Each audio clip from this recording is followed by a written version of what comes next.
Every month when I start the energy report I get a vision for the month's energy, and for August I see snowy white diapers hanging on a clothesline. Now if you used cloth diapers on your babies, as I did, you know that they aren't snowy white when you hang them up. They are all stained and blotchy, but after a few hours in the sun they become bright white. So, no matter what July dished up, August's energy can make it beautifully clear and bright, but you may have to sit out in the sun for a while, and that doesn't mean get a suntan, it means to spend some time shining your light. August is the sign of Leo, the lion, and lions are known for their courage. There are many opportunities for creative manifestation, love, heart opening, and new potentials if we have the courage to shine. This month's themes are courage, creativity, clarity, love in its energetic form, and integration. You can still sign up for the August Mastery class on August 2nd, where we'll dive deeply into this month's energy themes and you will learn how to make the lightest of the month's energy. This month's bonuses include how to send healing energy to anyone and get closure in any relationship, and how to connect to your divine source energy, a very helpful tool in today's high energy times. Sign up here now. The word courage is from the French word cœur, which means heart. Courage is not the absence of fear, it is the presence of heart. We don't need to get rid of our fears to have courage, we need to have the courage or heart to act in spite of our fears. If July brought up all of your fears, August inspires you to take action without feeling the need to wait until they go away. You may think courage is the presence that you have to wait for the right moment or to be confident that you are ready, but the only way to create movement is to take a step forward. The step doesn't have to be big, it just has to be a step. We tend to use the word love in the romantic sense, but love is an energy first, and an emotion second. Love is required to get our creative energy in motion, and that means being open to receiving the energy required to manifest our dreams. Manifestation is both destructive and creative, where we destroy the old to allow something new to enter.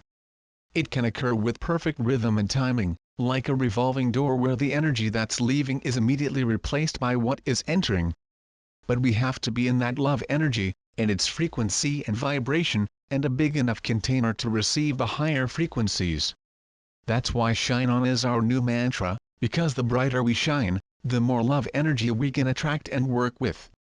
Our creative energy originates from our heart space, and yours may be bruised and bloodied after July's challenging aspects and everything we've been through for the past year or more, but the only way to heal those wounds is to disintegrate the pain and integrate new energy. It may not be possible to fully step away from the things that create the pain, but we can stop being driven by our pain and choose a different way of relating to the energy in our life. We must see pain as one option among many others and choose the option that best serves us. One way to do this is to set very clear intentions for our lives, which creates a container for the energy to flow into. We're dealing with very creative energy this month, and while that may manifest for you as a desire to take painting or jewelry making lessons, it has strong energetic roots. Our reality is an unfolding process of creative manifestation. Where we feel stuck is where we are no longer actively engaged with our creative energy. With all of the heavy Chiron, Saturn, and Neptune energy this month, as well as the Uranus-Eris conjunction and the ongoing echoes of the Pluto-Uranus square of 2012 to 2015, the desire to get out of our ruts may be strong. Watch for a tendency to weed things out of your life in August, and that may happen somewhat ruthlessly. Are there any unwanted weeds choking out the plants you want to have room to bloom? Are they taking up too much space or using the energy which could be empowering your dreams? This will be a month where we get to practice duality, being multi-dimensional in our human form so we can learn to function as both human and divine. One is not better or less than the other. Ascension is an integration, not a takeover. We do not destroy 3D so 5D can take over. We integrate higher dimensions into our 3D paradigms so they take on higher aspects. We see examples of that all around us today as people are more socially aware, less willing to tolerate injustice, separation, discrimination, and any form of disenfranchisement. These are examples of our movement into duality, and that will be an ongoing theme through 2020. Psychedelic when we have some stellar astro aspects in August, starting with the new moon on the 2nd, which is also the date Mars moves out of Scorpio finally and into Sagittarius. The new moon features close connections to Neptune and Saturn, highlighting its ongoing square. Is there balance between our reality and our illusions? Is there something that has outlived its usefulness in our lives but we are hanging on to it for our own reasons, and are those reasons still valid? Are those reasons the truth for us, or are they another illusion? The upcoming US presidential election is an uneasy topic. Who is going to be running and who will win? In light of all of the unsettled energy right now, it's hard to tell, and we will have to wait until we get closer to voting day to see who is left.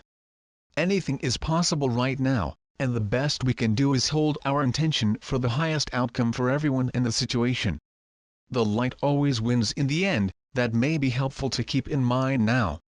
The full moon on August 18th is almost an eclipse, and it's at 25 degrees of Aquarius, which is a repeat of the last few months of full moons at this degree. It is also the degree of many of the larger planets now, so they're all acting together now, supporting our transformation. It connects with the ongoing Uranus-Eris conjunction, and since Uranus rules Aquarius, this full moon is extra potent. We have seen the power of the Uranus-Eris conjunction in Brexit, the events around the US presidential election, protests in France, and other parts of the world where the status quo has become the status quo. We can expect more of this for the next few years as we seek to recalibrate a world that has tipped too far in the direction of the elite, the power mongers, and those who wish to rule, not lead. And at that full moon we have Mercury and Jupiter connecting in Virgo, and connecting with Chiron, the wounded healer.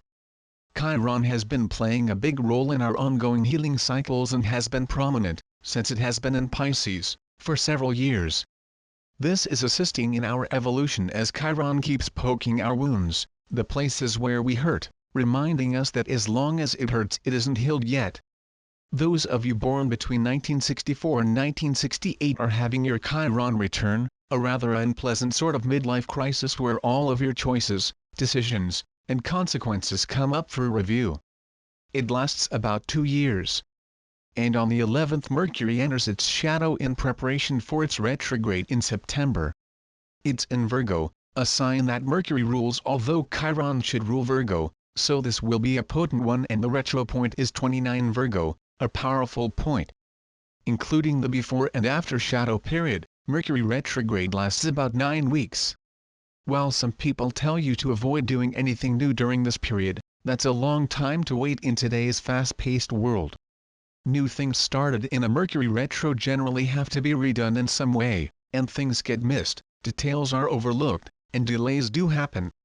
Just add extra time for travel delays, and if the communication is important, double-check to ensure that it was received.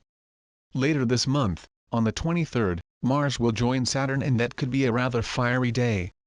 When the planet of restriction Saturn meets the planet of action Mars, the fur can fly. Saturn is also coming out of its retrograde, so it will be ready for action. You can expect events on the world stage to be rather volatile as we're still in the heavy Uranus-Eris energy and the Saturn-Neptune square. If you're wondering why I am adding so many astrological references, it's because the planets are part of our energy system and they mirror what is happening with us.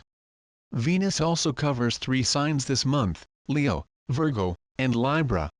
We get 3 different aspects of Venus energy this month too, which is rather unusual. While it's not comfortable in Virgo, it will conjunct both Jupiter and the node in Virgo, which should be very pleasant energies. And as we close out this month, we're going to experience the energetic duality on the collective level that we are also going through in our own lives. It's a mixed bag of easy and challenging, positive and negative, with some really tough energies thrown into the mix as well as some very free-flowing energies that will lighten things up. This is where we have to learn to make the most of the positive energies and use them to help us overcome the challenges. A spiritual life is not free from challenges, it is free in every aspect, including in the face of challenges. And we are winding up phase 1 of our new spiritual awakening cycle as we have the final days of Jupiter in Virgo this month, and next month Jupiter heads into Libra for 12 months.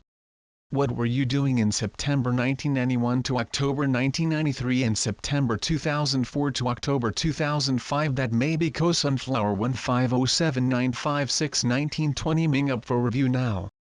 If you're ready to shine, August will be a welcome relief from the energies we have had so far this year. So let's shine on, get back in the saddle, and have a fantastic month.